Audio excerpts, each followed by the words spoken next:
Well, let's take a closer look at the June 12 celebrations today. And joining me to discuss events on this historic day is a historian and elder statesman, Professor Banji Akintoye. Thank you so much for joining us on the News at 10, Professor.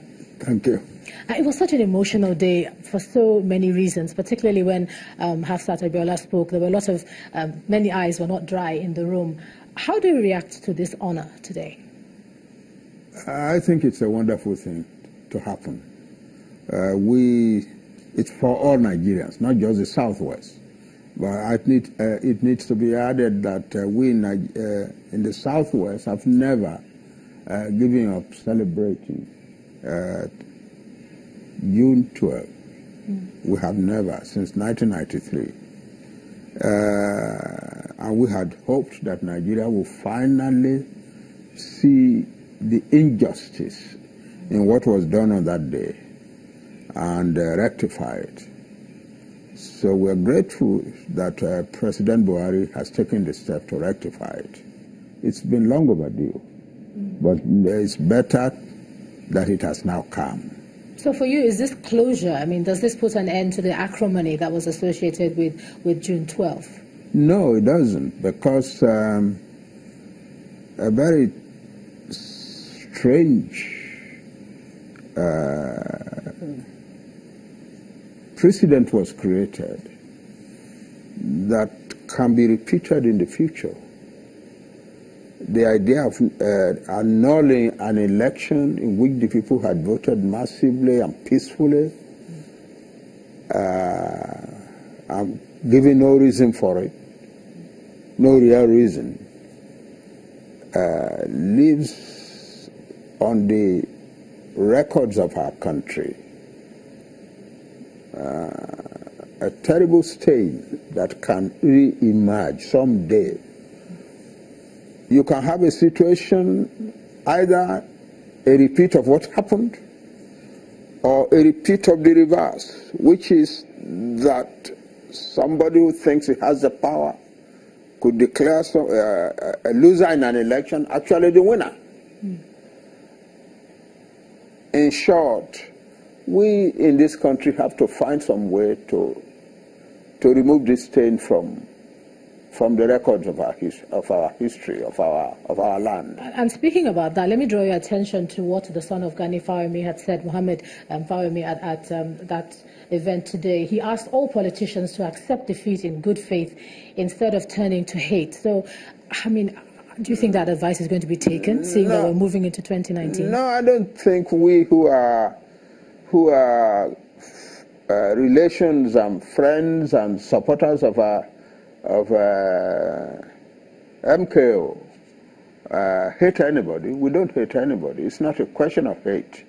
We are building a country. A country is a piece of architecture, and if you don't set it up right, if you don't do it right, it will come crumbling someday. We cannot have this type of record on our history. And I think one of the ways in which we can rectify it does. Some people will say, "Oh, that doesn't have any much effect."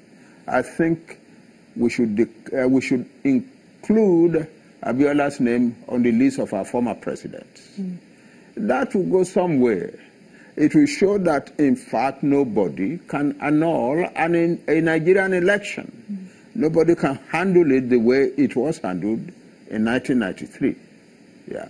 Professor Soyinka talked about a hall of shame beyond honoring those who were dishonored, let me say, at that time.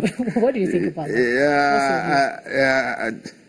I wouldn't go so far as to support the idea of Nigeria should not have a hall of shame.